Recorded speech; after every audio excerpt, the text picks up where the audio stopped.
Hey there, I'm Budda and you're watching Dr. Guitar, a show for all you guitarists out there. In today's episode, I'm taking you with me to teach you or to tell you how I season a new guitar speaker. That's basically because new guitar speakers are usually not in great shape to be played. They need to be played and they will get better with time. I will teach you how I get the speaker as if it has been played for a long time, but in a few hours. We're getting to the studio and you're probably already hearing a strange robotic noise. Let me show you.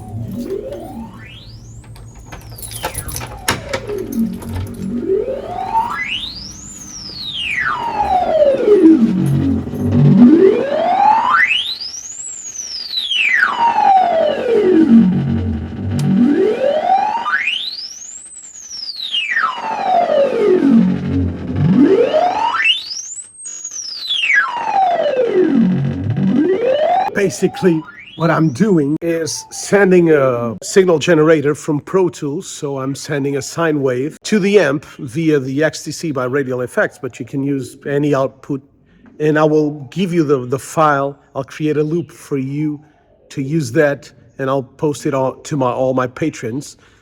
A loop so you can run the amp through. And basically, I went to lunch and left the amp in the room because it's insanely mind-boggling to stay in the room with the amp doing that.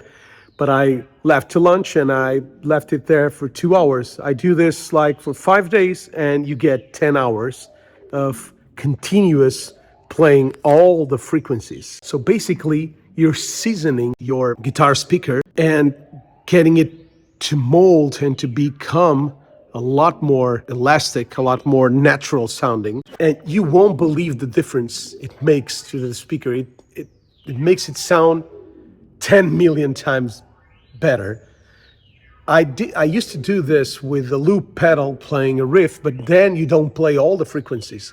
This is just mind-blowing. Basically, a guitar speaker is this set of cardboard, and it has to move. It has to be, and you see it, it has to be flexible. And when it's new, it's very stiff. So what we do when we put the sine wave into it, we make it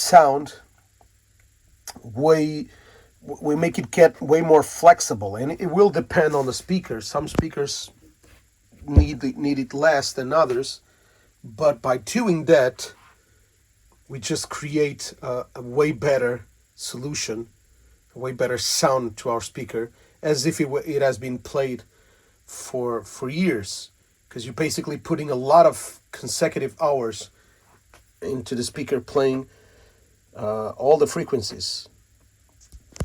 Let me show you how I create the signal generators. So basically in Pro Tools, I create a track and then I go to signal generator.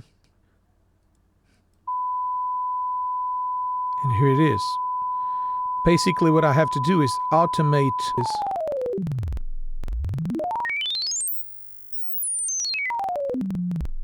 So what I'll do is I'll press Control Command here, or I can select here frequency, and I'll just draw a line starting here on 20 hertz, which is really low, going to, let's say, 6, and then create another one,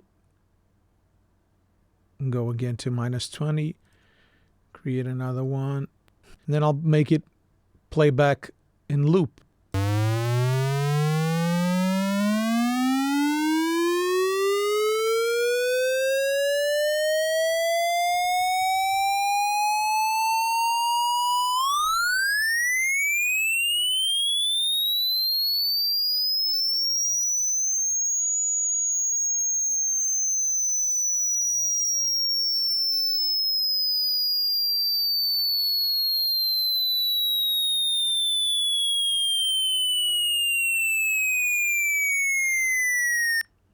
this is too slow, you can just change it here.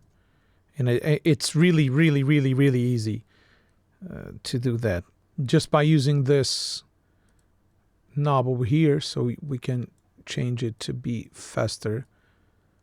But it doesn't matter. As long as it stays and it makes the speaker vibrate, it doesn't matter how long does it stay there. Probably it's even better if you let it stay for a longer period, because then it will be resonating more within the speaker. But let's hear it.